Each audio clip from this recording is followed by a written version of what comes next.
Bonjour à tous, chers élèves de première année. Aujourd'hui, nous allons parler de système d'équations. Vous avez vu ces petites énigmes qui circulent. Par exemple, j'ai 3 pommes qui sont égales à 6. Donc, on devine très vite qu'une pomme, c'est égal à 2. Puis, si une pomme, c'est égal à 2, quand j'ai 2 et 8, ça veut dire que 2 bananes, ça m'en fait 6. Donc, une banane, ça vaut 3. Et donc, si une banane vaut 3, une pomme vaut 2 et que la somme avec une pastèque, ça donne 6, et la pastèque, ça vaut 1. Et donc, c'était trop facile l'énigme. Oui, mais si je vous pose le même système, les mêmes questions avec des x, y et z, pourquoi se compliquer la vie et pourquoi paniquer? C'est pareil. On simplifie tout rapidement et puis on arrive exactement à trouver les mêmes solutions pour X dans le rôle de la pomme, Y dans le rôle de la banane et Z dans le rôle de la pastèque. La seule chose qui change, c'est que on ne va pas dire pomme égale 2, banane 3 et pastèque 1. On donnera simplement un ensemble solution avec dans l'ordre alphabétique la valeur de X, Y et Z. Et puis comme c'est un point dans un espace à 3 dimensions, il faut mettre des parenthèses pour le point et un ensemble solution avec des accolades. Ce système, vous l'aurez peut-être compris, était de 3 inconnus, 3 équations. Mais en première année, on ne travaille que sur des systèmes 2 équations, 2 inconnus pour commencer. Puis quand même 3 équations, 3 inconnus, puisqu'on en a besoin en 2, 3 et 4e année. Donc, on a déjà vu en analyse la méthode graphique. On va la revoir rapidement. Et ensuite, on parlera de méthode algébrique. Graphiquement, on cherche un point d'intersection entre deux droites. Un point a une coordonnée x et une coordonnée y. Première méthode par addition. Ici, on va commencer par multiplier une ou deux des équations pour avoir la même quantité soit de x soit de y, de signes opposés. Et donc ici, c'est le y qu'on voit. Qu'en multipliant la première ligne par 2, on aura moins de y sur une ligne et plus de y sur l'autre ligne. Ensuite, on additionnera ces deux lignes, mais attention, toutes les étapes doivent avoir deux lignes reliées avec des accolades et des équivalences, la flèche qui va dans les deux sens. Donc ma somme ici, je la mets sur une des lignes et la deuxième ligne, je dois recopier une des deux autres équations. Maintenant, je trouve rapidement la valeur de x, c'est 8 sur 7. Et pas de racisme avec les fractions, ça va très bien les nombres avec des fractions. Et donc ensuite, on substitue ça dans la deuxième équation et on va trouver la valeur de y en une étape ou deux, mais toujours avec deux lignes, les accolades et les flèches dans les doubles sens, c'est-à-dire une équivalence. Donc on donne un ensemble solution, comme c'est l'équation d'une droite avec l'intersection d'une autre droite, on cherche une intersection, donc un point avec deux coordonnées. Donc on doit bien donner un ensemble solution avec un point à deux coordonnées. D'abord la coordonnée en x et ensuite la coordonnée en y. Mais pour vérifier si on a trouvé juste, quand on est chez soi, on peut utiliser GeoGebra et regarder le graphique. Et oui, ça correspond. Je le laisse de côté et on passe à la deuxième méthode, la méthode par substitution. Rassurez-vous, on va faire plein d'exercices après cet exemple. Donc, on va passer à la méthode par substitution. Ça veut dire prendre la place. Donc, qu'est-ce qui peut prendre la place de quoi? C'est une inconnue qui peut prendre la place d'une autre. Donc, si je commence par isoler une des lettres, je vais insérer l'expression que j'obtiens dans l'autre inconnue, dans l'autre ligne. Et donc, maintenant, je vais isoler y dans la première ligne parce que c'est le plus facile et je vais substituer cette expression de y dans la valeur de y de l'autre équation. Attention, on doit mettre des parenthèses. Ensuite, on va donc recopier notre y égale et puis deuxième équation, on va la simplifier, la travailler pour trouver, ici il n'y a plus qu'une seule inconnue, c'est x. Et on va trouver 8 sur 7. Pour trouver y, on substitue cette valeur dans l'équation de la première ligne et on va trouver la valeur de moins 5 sur 7. Et donc ici, on n'oublie pas de noter l'ensemble solution. Est-ce que vous reconnaissez ces deux valeurs? Ici, en fait, c'était le même système qu'on a résolu juste avant et du coup, c'est pour ça qu'on a trouvé les mêmes solutions. Une troisième méthode, la comparaison, ça veut dire qu'on va dire à égalité, qu'est-ce qu'il y a de différent. Donc, on va mettre à égalité quoi? Deux valeurs identiques. Je vois ici que je peux diviser par 2 la deuxième ligne et je vais obtenir 2x. Je peux rapidement isoler 2x de la première et la deuxième ligne et comme ça, je vais pouvoir mettre à égalité les deux lignes puisqu'elles sont toutes les deux égales à 2x. Et comme ça, dans l'expression que j'ai obtenue, eh bien, je n'ai plus deux inconnus mais une seule, c'est y. Je recopie ma première ligne et la deuxième, eh bien, c'est l'égalité. Je résous pour regrouper tous les y ensemble et les constantes de l'autre côté.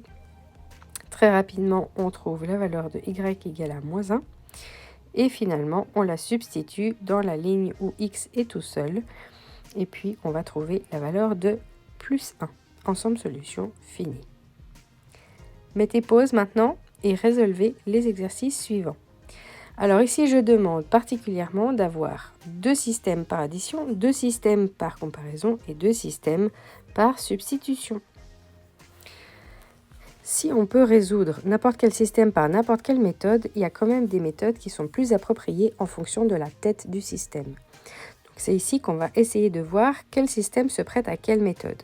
Le C se prête par la comparaison parce qu'on va pouvoir isoler la même lettre, la même expression dans les deux lignes. Pareil pour la question A. Ici, on peut isoler facilement x dans les deux lignes.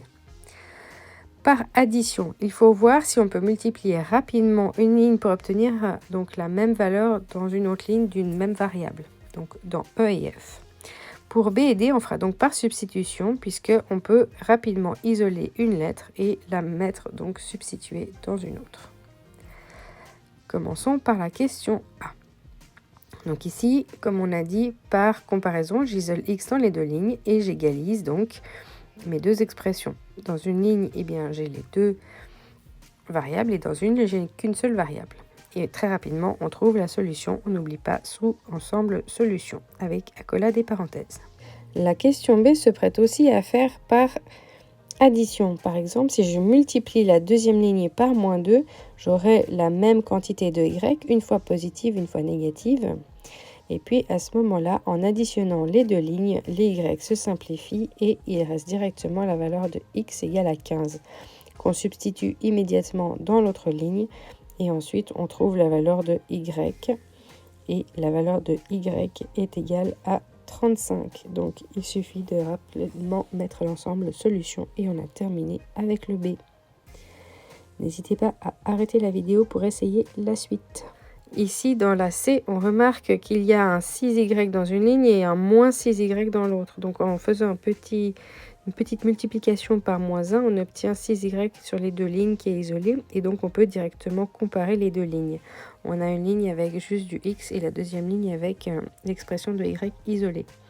On peut rapidement trouver la valeur de x dans la première ligne et on trouve la valeur de x égale à moins 1 qu'on va donc substituer dans la ligne où on a y isolé et on trouvera 1 tiers. Finalement, on donne l'ensemble solution. Pour la question D, on peut résoudre par substitution. Et du coup, on va ici isoler une lettre. Quelle est la lettre la plus facile à isoler? C'est x dans la deuxième ligne et on la substitue dans l'autre ligne. Donc très rapidement, on n'oublie pas les parenthèses et puis on distribue le 2 à tous les membres de la parenthèse pour avoir rapidement, qu'est-ce qu'on a ici? On va pouvoir simplifier les 4y et moins 4y. On a donc 2 égale 2, mais c'est vrai. Mais ça veut dire que j'ai qu'une seule équation en réalité et j'ai perdu ma deuxième équation, ma deuxième information. Donc qu'est-ce que ça veut dire? Ça veut dire qu'on a deux fois la même droite. Donc en fait, on n'a pas deux droites, elles ne sont pas parallèles, elles ont exactement la même équation, les deux droites. Donc finalement, on n'a qu'une seule droite. Donc quelles sont les valeurs de x, y qui satisfont eh bien, cette équation? Eh bien, c'est tous les couples x, y où on a un lien, on a le lien qui est dans la deuxième ligne, c'est-à-dire que pour x, on prend 1 plus 2x, y, et y, on prend y. Mais on ne veut pas de x et y dans la solution, donc on va poser lambda égale à y. Et comme ça, on n'a pas de x et y dans la solution. Pour la question E, on va la résoudre par addition. Et ici, on voit qu'on multiplie la deuxième ligne par moins 2. Ça va aller très vite. Sauf que cette fois-ci, on va obtenir 0 égale à 1. Mais c'est faux. Donc si c'est faux, ça veut dire que les deux droites n'ont jamais d'intersection, que ce sont deux droites qui sont parallèles. Et donc, l'ensemble solution, eh bien, il n'y en a pas. C'est donc impossible. Ensemble vide. F, eh bien, on va la résoudre par addition en multipliant la première ligne par moins 2. Et puis, en additionnant, on trouve rapidement la valeur de x. Donc, premièrement, on multiplie la première ligne par moins 2. Et ensuite, en additionnant, on trouve x égale à 2, qu'on va substituer dans la deuxième ligne. Et on va trouver rapidement la valeur de y égale à 0 sur 6, c'est-à-dire 0. Donc la solution de 0. Et voilà, un petit bonus, un exercice supplémentaire par addition. On isole y, on substitue donc dans l'autre équation. Ensuite, on distribue la parenthèse. Et puis, on va pouvoir trouver la valeur de x. Quand on a bien simplifié la ligne, on va trouver la valeur de moins 5 sur 10, donc moins 1 sur 2, qu'on substitue dans la première ligne. Et ensuite, on trouve la valeur de y égale à